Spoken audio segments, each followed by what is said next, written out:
은혜 주시는 하나님의 말씀은 고린도후서 4장 16절에서 18절의 말씀이 되겠습니다. 고린도후서 4장 16절에서 18절의 말씀을 다 함께 읽도록 하겠습니다.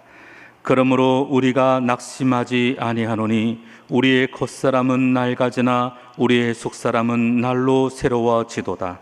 우리가 잠시 받는 환난에 경한 것이 지극히 크고 영원한 영광에 중한 것을 우리에게 이루게 함이니 우리가 주목하는 것은 보이는 것이 아니요 보이지 않는 것이니 보이는 것은 잠깐이요 보이지 않는 것은 영원함이라. 아멘. 할렐루야. 저도 오늘 고난을 주시는 이유가 무엇인가를 한번 살피는 시간을 갖도록 하겠습니다. 우리말에 입에 쓴 약이 몸에 좋다는 말이 있습니다.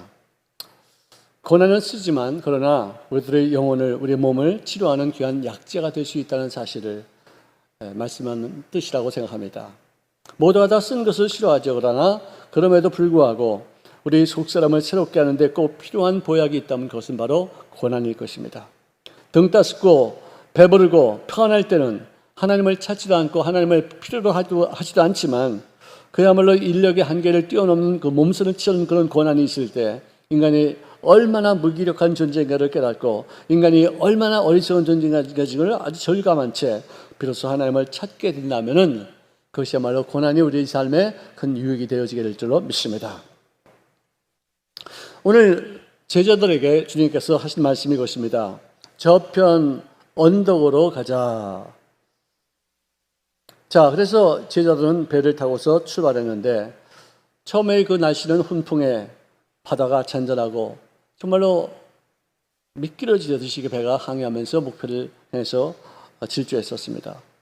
제자들은 자기들끼리 대화에 심취해 있었고 이런 정보, 저런 정보, 이런 일들이 있었다, 저런 일들이 있었다 또 얘기하고 있었지만 말동무가 없으신 예수님은 배 한쪽에 팔베개를 하고서 주무시기 시작했었습니다.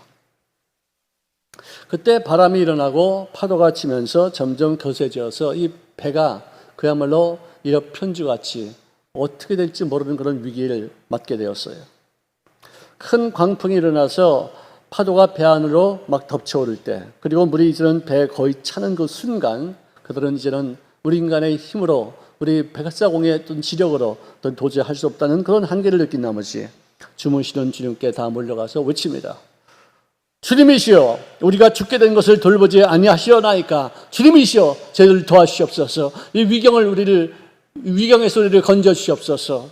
했을 때 주님께서 눈을 뜨고 일어나셔서 바다를 향해서 말씀하십니다. 잠잠하라, 고요할지어다 하며 갑자기 그 풍랑 일던 그 해면이 잠잠해지고 사방이 고요해지는 어떤 놀라운 일들을 체험하게 되었던 것입니다. 자, 우리가 요즘 당하고 있는 이 풍랑은 중국에서 출발해서 전 세계에 퍼진 팬데믹 COVID-19이라는 아주 무서운 질병입니다. 인류 역사상 아마 이런 재앙은 상상하지도 못했을 듯한 어떤 그런 재앙이었었습니다. 학교가 폐쇄되고 직장의 문을 닫습니다. 국회까지도 문을 닫아야 하지만 그런 상황이 되었었어요. 자, 이런 것이 어떻게 해서 우리에게 이렇게 일어날 수가 있었을까? 우리가 십자가에 못 박혀 몸짓고 피를 흘려서 우리를 구원하시기요, 고통을 받으시고 죽음까지 당하신 예수님의 은혜를 잊어버린 채 예수 믿으면 복 받는 데더라, 예수 믿으면 성공한 데더라, 예수 믿으면 병 고침 받는 데더라, 맞는 얘기지만 이런 이야기들이 하나의 기복적인 샤머니즘의 형태가 되어서 물질을 추구하고 쾌락을 추구하는 세상인들과 다름없는 크리스천들의 모습을 우리가 볼 수가 있었을 거예요. 자, 어느 누구도 미래를 예측할 수 없을 만큼 끝이 보이지 않은 이 풍랑, 작은 점포는 이미 폐업했습니다. 중소기업, 대기업도 감원하고 이제는 재택근무를 해야지만 됩니다. 그리고 우리가 인생을 살면서 어려울 때마다 찾았던 교회까지도 문을 닫아서 가지 못하는 그런 최악의 상황을 우리가 맞게 되었어요. 우리가 그동안에 70여 년 동안 인류가 역사상 누려보지 못할 그런 번영기가 있었어요. 항상 전쟁에 있었고 항상 목숨의 기경에 있었고 항상 위기가 있었던 것이 인류 역사였는데 지난 70여 년 동안만큼은 정말로 풍요의 어떤 그런 시대였었어요. 육신의 정욕, 안목의 정욕, 이 세상의 자랑으로 예수 믿는 사람들까지도 콧내를 부리면서 살다가 이제 예수님이 주무시자 그야말로 예수님을 찾지 않고 예수님과 더불어 대화하지 않자마자 찾아온 그런 풍랑에 바로 이런 것이 아닌 것인가. 하나님이 안 계신 경제적인 진보가 무슨 의미가 있겠으며 하나님께서 역사하지 않으시는 그런 과학의 발전이 무슨 인간에게 유익이 될 것이 무엇이 있겠느냐. 오히려 이와 같이 인간의 힘으로 감당하기 어려운 재앙을 만나게 될 수밖에 없던 것입니다. 그들은 유일한 삶의 방법 중에 하나가 예수님을 찾는 것이었었어요. 주여 우리가 죽게 되었나이다. 우리를 살려주시옵소서. 전능하신 주님께서 우리를 이 풍랑에서 건져 주시옵소서. 이것밖에 할 수 있는 것이 어디 있겠는가. 호세아서 6장 1절에 보니까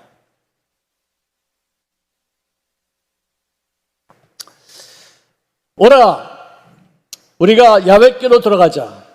야훼께서 우리를 찢으셨으나 도로 낫게 하실 것이요 우리를 치셨으나 싸매어 주실 것이니라.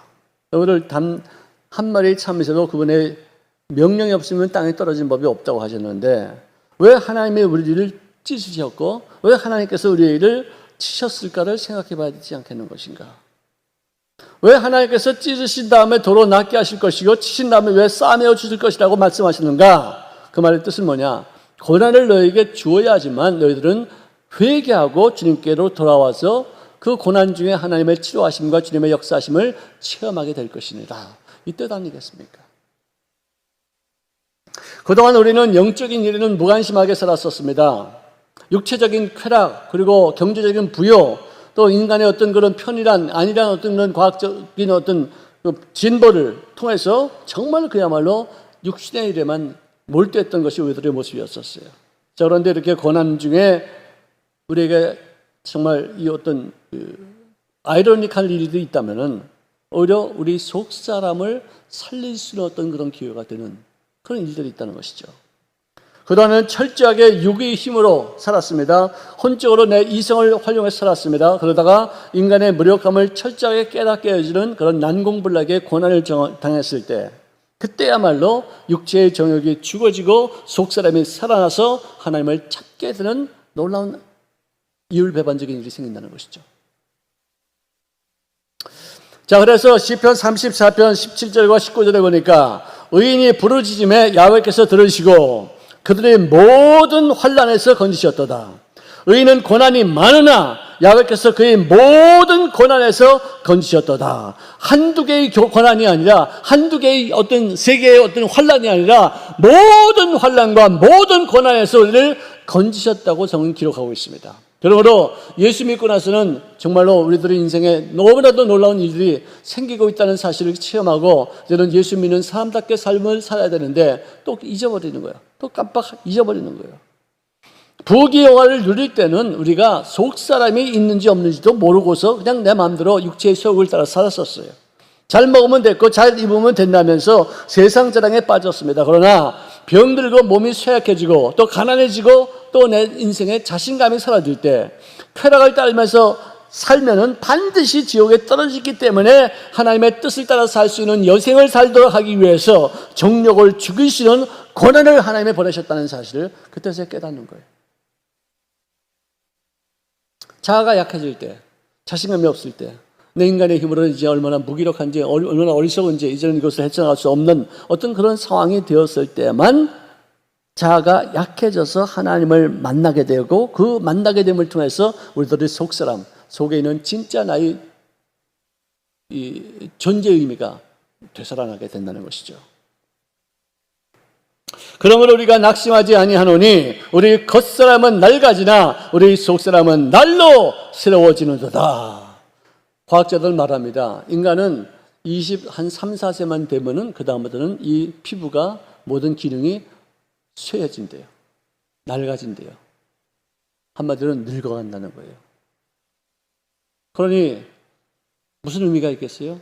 살았어도 그때보다 못하고 점점 더 쇠해지는 것이지, 더 늙어지는 것이지, 뭐 의미가 없는 것이. 그런데 이 속사람은 끊임없이 하나님과 더불어 교제함을 통해서 더 지혜로워지고, 더 평안해지고, 더 슬기로워지고, 더 올바로 살고자 하는 어떤 그런 의지가 활동해서 더 성공적인 모습을 갖춰 나가게 된다는 것이죠. 그래서 이 베드로 전서 4장 2절은 이렇게 기록되어 있습니다. 그 후로는 다시 사람의 정욕을 따르지 않고 하나님의 뜻을 따라 육체의 남은 때를 살게 하려 함이니라. 다시 말해서 우리들의 육체는 끊임없이 쇠해지고 점점 낡아지지만 나머지 여생만큼은 하나님의 뜻을 따라서 살고자 하기 위해서 우리를 택하셨다는 것이죠. 육이 강하면 혼이 약해지고, 그리고 육이 약해지면은 혼이 속사람이 강해지는 것이에요. 사도 바울이 육체의 가시로 인해서 고통받다가 하나님 앞에 3번씩이나 기도합니다. 사도 바울은 하나님과 늘 동행하는 사람이었기 때문에 그의 기도가 끊임없이 응답되어지고 하나님의 뜻을 통해서 그가 인생을 살고 있다는 사실을 우리가 모든 사람들이 알 수 있었는데, 그렇게 고통스럽게 자기에게 괴로움을 주는 그 사단의 사자를 제해달라고 기도했건만 3번씩이나 기도해도 하나님이 거절하셨다는 얘기예요. 하나님의 기도를 거절하신다? 있을 수 있는 얘기겠습니까? 기도하면 응답하신다고 말씀하시고 수도 없이 그런 성과가 있는데 왜 바울의 기도는 응답하지 않으셨을까?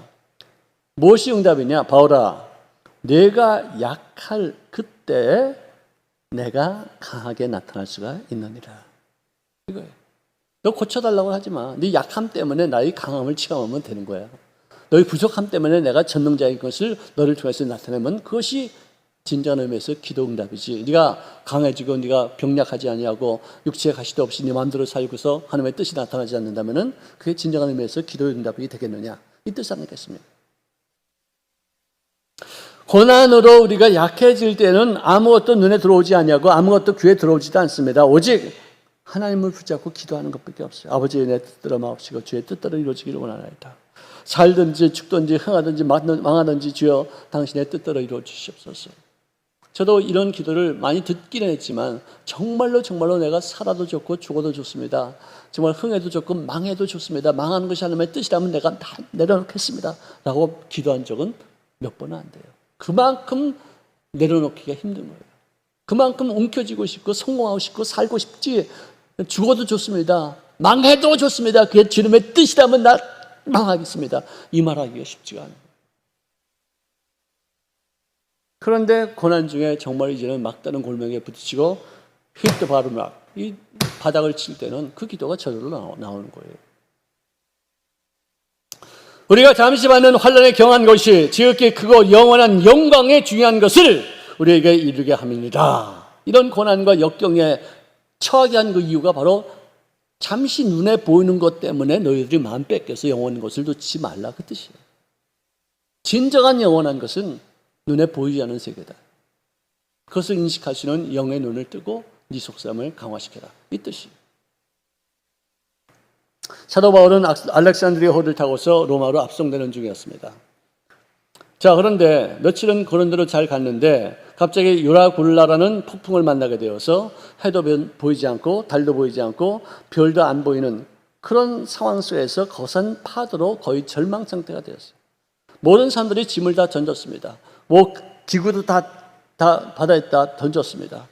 이제는 마지막 이 바닥을 쳤기 때문에 물결 치는 대로 바람 부는 대로 그냥 배를 그냥 내버려 둘 수밖에 없는 그런 포기 상태였는데, 열 나흘째가 되어야지 하나님께서 사도 바울에게 계시하는 천사를 보냈어요.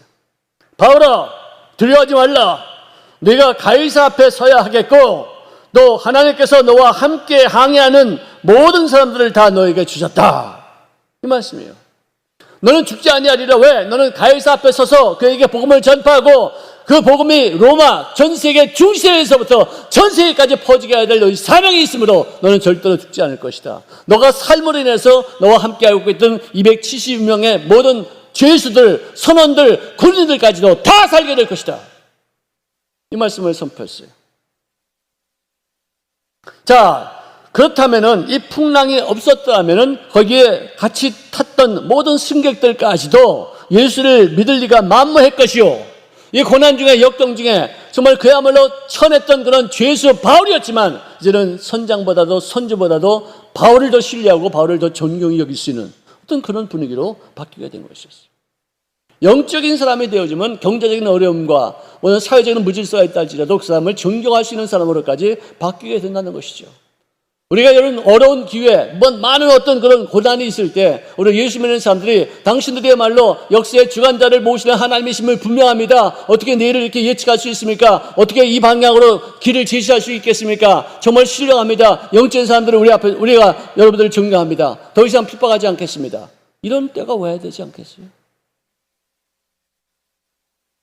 하나님께서 이스라엘 백성들에게 졸라하면서 왕을 세워달라고 하는 그 사람들에게 왕을 세워줄 때 누구를 주었느냐? 사울을 주었어요. 하나님의 뜻이에요. 그는 키가 장대했습니다. 다른 사람들의 어깨 위로 그만큼 커졌고 인물도 잘생겼고 모든 면에서 갖춰오는 어떤 그런 훌륭한 왕이었는데 그는 결국은 영성이 부족한 사람이었기 때문에 결국 육체로 살다가 육체로 죽었어요. 그 다음에 선택한 사람을 찾기 위해서 사무엘이 다윗의 집에 갔습니다.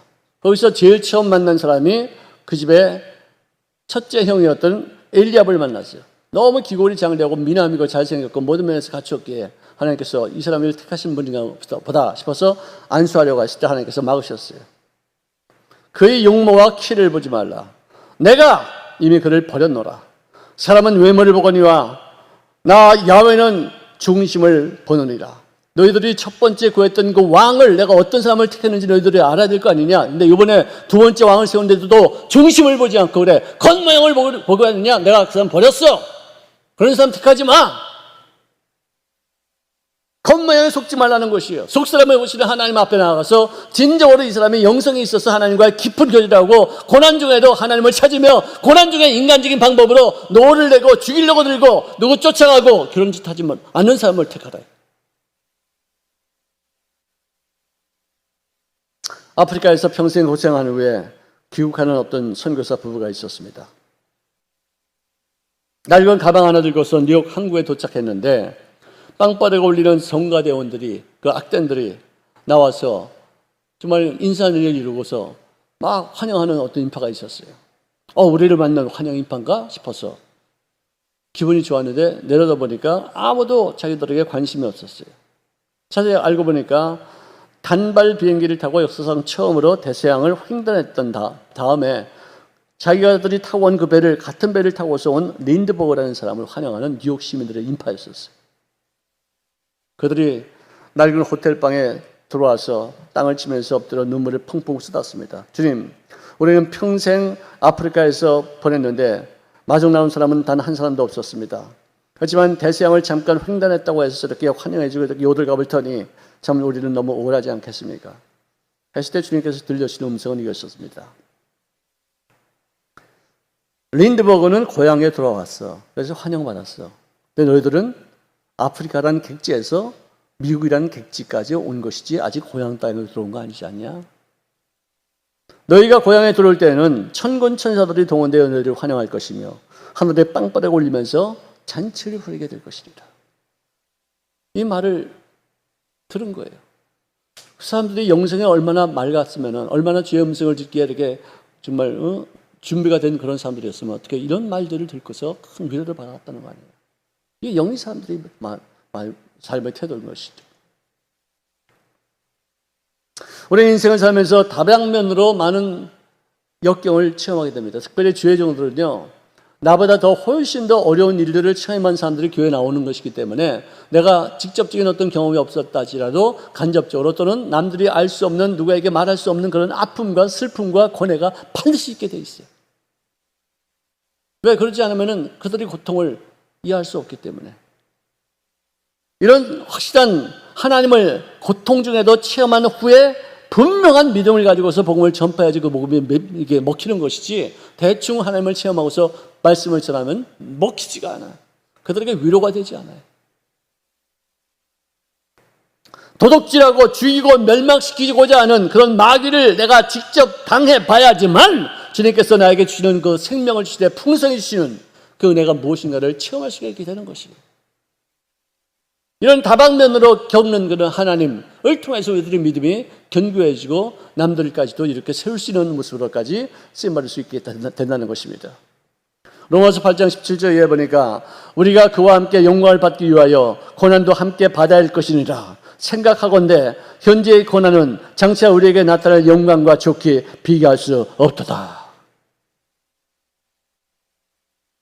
좋을 때는 진짜 뭐 할렐루야 뭐 난리를 치고 호들갑을 다 떨면서 조금만 어려워도 하나님 어디 계십니까? 왜 나에게 이런 시련을 주십니까? 저 사람 때문에 내가 이렇게 어려움을 당합니다. 밤에 이러고 있으니까 성장이 되지 않는 거예요. 근데 몇 번 고난을 크게 당하고 나오면은 그 고난 중에 자기 자신을 살펴보고 자기 영혼 상태가 어떤 것인지를 볼 수 있는 진중한 모습을 갖추게 되는 거예요. 우리가 무거운 그런 아령을 들고서 이렇게 근육을 갖다가 연단하듯이 또 역기를 갖고서 이 근육을 또 고통을 주어서 강하게 만들듯이 우리 속사람도 연단과 역경과 훈련과 아픔과 슬픔과 고뇌와 모든 환난을 통해서 우리 속사람을 강하게 만들어서 고난받는 사람들을 이렇게 세우고 그들과 더불어 함께 또다시 내일 향해서 꿈을 꿀 수 있게 하는 그런 능력을 얻게 되는 것이. 이는 믿음의 시련이 인내를 만들어낸 줄 너희가 알미라. 인내를 온전히 이루라. 이는 너희로 온전하고 그리하여 조금 더 부족함이 없게 하려 함이라. 우리 속사람도 마찬가지입니다. 고난이 있어야 되고 아픔이 있어야 되고 연단이 있어야 되고 그래야지 영적 근육이 더 강해지는 것이. 요즘 우리가 교회도 못 나가요. 기도원도 못 가요. 다쳤어야 다. 왜 이런 일들을 하나님께서 허락하셨을까? 우리는 그동안에 우리 하나님 그래가지고 공동체 하나님으로만 생각하고 누가 가자 그러면 우 따라가고 뭐 하자 그러면 우 했지 자기 개별적으로 하나님과의 단독자로 서서 하나님과의 만남이 이루어진 적이 이렇게 많지가 않았던 것 같아요. 함께 모이기가 어렵다면 단독자로 나와 너와 관계를 맺자. 왜? 구원은 단독적인 하나님과의 만남이 이루어져서 구원받는 것이지 누가 구원받았다고 해서 누가 천국 간다고 해서 나도 거기 곁다리 붙여가지고 가는 것이 아니거든. 기도도 내가 통성으로 기도할 수도 있겠지만 개인적으로 주님 앞에 기도할 수 있으며 나의 신앙에 뭉쳐서 이렇게 하는 게 움직이는 것이 아니라 내 개별적으로도 하나님이 나에게 주시는 하나의 사명이 있다면 남들 눈치 보지 않고 그것을 감당할 수 있는 어떤 훈련 이런 것을 위해서 이렇게 우리가 교회도 못 나오게 하는 것이 아닌가 하는 그런 생각도 하게 돼요. 자기 중심적으로 살다가 이웃을 위해 헌신하게 하는 그 도구가 고난이에요. 과부가 과부를 알고 호라비가 호라비를 안다듯이 병에 걸려봐야지만 환자의 고통이 무엇인지 환자가 겪고 있는 그런 외로움과 슬픔이 어떤 것인지를 뼈저리게 알 수 있는 거 아니겠어요? 어떤 사람들이 자기도 잘 추스리지 못하는 처지에 뭐 남을 돕겠다고 저도 그런 생각한 적이 있었어요. 나도 나를 갖다 관리 못하는데 남을 돕겠다고. 근데 이런 마귀의 지령을 듣다가 한 번은 반신 장애인이 수족을 전혀 쓸 수 없는 전신 장애인에게 덜덜덜덜 떨면서 손을 갖고서 이렇게 해서 밥을 이렇게 먹여주는 그 모습을 보고서 내가 엄청난 큰 충격을 받았어요. 자기도 불편하지만 이 전신 장애인보다는 좀 낫다 싶어서 그 나은 걸 갖고서 자기도 추스리지 못하는 인생을 그 사람을 위해서 헌신하는 거예요. 저는 요즘 이게 나침반이라고 있지 않습니까? 요즘은 나침반이 이렇게 변치 않고 뭐 휴대폰에 다 들어가 있는데 나침반은 항상 남과 북을 가리켜요. 뺑을 돌아도 방망이를 돌다가 또 남과 북을 가르치는데 그 나침반이 가르칠 때는 이 나침반 이 바늘이 달달달달달달 떨려요. 그렇지만 그 속에 자력이 있기 때문에 달달달 떨면서도 방향 제시를 정확히 하는 거예요. 우리 예수 믿는 사람들은 어떤 사람들이냐? 사람들에게 방향 제시를 제대로 하는 사람들이 예수 믿는 사람들이에요. 여기 가야 된다. 이거 아니면 안 된다. 이 길만이 진리 길이다. 이 길만이 구원의 길이다. 내가 두렵고 떨려도 내가 무능하고 어리석어도 내가 이 사람들보다도 못해도 달달달달 떨면서라도 방향 제시만큼은 정확히 해야 했어요. 여러분들 자성이 없는 나침반은요 떨지도 않습니다. 그냥 뱅글뱅글 돌기만 합니다. 여러분들 떨지 않고 이 방향을 제시할 수 없는 그런 나침반은 폐기 처분해야 돼. 예수 믿는 사람들이 남들에게 삶의 어떤 향방을 제대로 알려주지 못하면 그 사람은 폐기 처분, 살아있다나 죽은 인생이에요. 이런 것을 우리가 체험해야죠.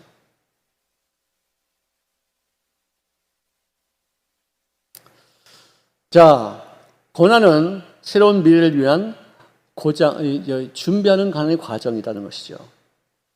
고난을 통해서 우리 그릇이 크게 성장할 수 있어요. 내 고집대로 살고 나 중심적으로 인생을 살다가 내 꿈도 내 생각도 대통하지 좁았지만 고난을 통해서 변화된 사람만이 마음이 넓어지고 널널해지고 이웃을 용납할 수 있고 그들의 아픔을 동참할 수 있는 것이에요. 내 마음이 좁아져 있으면 절대로 이해를 못해요. 고난을 통해서 깨지는 거예요. 자기 중심적이 되지 않고 남도 배려하시는 모습으로 바뀌어지게 하는 그 놀라운 어떤 은혜가 고난을 통해서 있다 이거죠.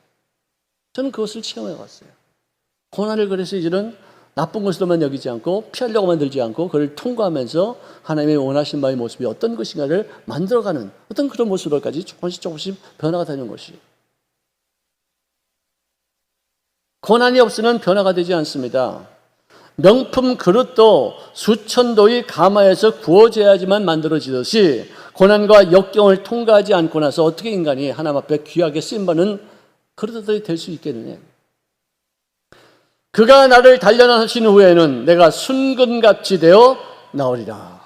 여러분 순금을 만들 때 여러분들 다 잘 아시다시피 금 제공업자가 그 금을 이렇게 보고서 자기 얼굴이 제대로 비춰지지 않고 뭐 찌꺼기가 있고 뭐 광이 안 나면은 다시 불에다 집어넣습니다.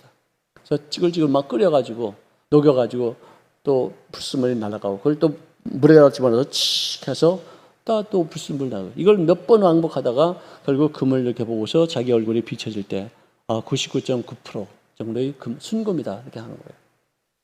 하나님도 우리 속에 얼마나 많은 노폐물이 있어요. 얼마나 많은 찌꺼기들이 있어요. 얼마나 많은 쓰레기들이 있어요. 자아가 강하죠. 자기 고집이 있죠. 자기 유익을 추구하는 그런 마음가짐이 있죠. 남을 비판하는 마음이 있죠. 이거 다 찌꺼기예요. 이거 불순물들이에요. 내가 고난당하고 나면 내가 남을 비판할 수 있는 어떤 자격조차 없다는 것을 깨닫게 되는 거예요. 왜? 이 불순물이 빠져나가고 나니까. 한의 연단 속에서 그 모든 불순물들이 노폐물들이 다 빠지고서 순수해져서 주님이 이렇게 딱 비춰볼 때 나의 형상과 모양이 비춰지는구나 하면은 고난이 그치는 거예요. 근데 우리가 고난이 그쳐집니까? 밤낮 찌꺼기가 있으니까 끊임없이 고난이 있는 거예요. 그럴 때마다 또 제거하고 또 솎아버리고 또 나쁜 거 있으면 또 버리고 이러면서 천국 가는 날까지 가는 거예요. 자, 고난에 대한 이런 명언을 남긴 사람들이 있는데 고대 로마의 정치가였던 키케로라는 사람 말하기를 고난은 크면 클수록의 그 영광도 크다라는 말을 남겼어요. 그렇게 말합니다. 또 일본의 가가와 토요 히고라는 사람 말하기를 하나님 앞에 진실되어 살고자 하는 사람들은 고통을 보석 상자에 담는다. 고통을 보석으로 여긴다는 거예요. 고통을 쓰레기로 여기지 않는다는 거예요. 고난을 아름답게 나를 만들어가는 하나님의 도구로 여겨서 소중하게 여긴다는 거예요. 미국의 신학자인 비처럼 말하기를 고난은 하나님의 심부름꾼이다. 그 고난이 나에게 선물을 가져오는 배달꾼이다. 그런 말을 했습니다. 여러분들 고난이 다가올 때마다 중도에서 믿음을 포기하거나 낙심하지 마시기를 바랍니다. 뒤로 물러가서 원망하고 탄식하기는 대신에 끝까지 주님을 바라볼 수 있기를 주의 이름으로 축원합니다. 영광의 다가올 것을 기대하는 믿음으로 인내해서 하루도 참고 이틀도 견디고 사흘도 견뎌야 되고 5년도 견뎌야 되고 20년도 견뎌야 되는 것이 믿음 생활의 삶의 태도예요. 견뎌야 돼요. 끝까지 견뎌야 돼요. 사랑은 오래 참으며 오래 참는 게 뭐예요? 무한대로 참는 거예요. Long suffering. 고난을 통해서 견디는 것이 이것이 사랑이라는 거예요. 참아야 돼요. 견뎌야 돼요. 나 자신을 또 깨트려야 돼요. 이게 사랑이에요. 내가 좋을 때 사랑해서 그 사람이 나에게 좋은 반응을 보일 때 이것이 사랑이 아니에요. 반응이 없어도 힘들어도 괴로워도 머무림쳐도 변화되어 어떤 기미도 안 보여도 그래도 끝까지 견디면서 살아가는 게. 이런 어떤 일들은 고난이라는 학교를 통해서 우리들의 삶 속에 체험되어지고 적용되어지게 될 줄로 믿으시기를 바랍니다. 기도하겠습니다. 사랑하시는 주님 고맙습니다. 고난 중에 우리가 취해야 될 태도가 무엇인가를 깨닫게 도우셨사오니 감사합니다. 고난을 허락하신 하나님 아버지, 그 이유가 무엇인지를 분명히 알았은즉 이제부터 그 고난을 소중히 여기며 고난을 통해서 하나님께서 진정으로 나에게 원하시는 바의 뜻이 무엇인가를 분별하여 하나님께서 만들고자 하시는 모습으로 변화되고 성장하시는 죄를 되어지게 도와 주시옵소서. 참 그리스도인의 삶을 살기를 원합니다. 예수님의 제자로서 역할을 감당할 수 있기를 원합니다. 하나님의 택한 백성으로서 세상에 멸시당하고 조롱받는 존재가 아니라 사람들에게 존경받고 존귀 여김받게 하시는 주의 은혜와 권세가 저들의 생애 속에 나타나지게 도와 주시옵소서. 예수의 이름으로 기도합니다. 아멘.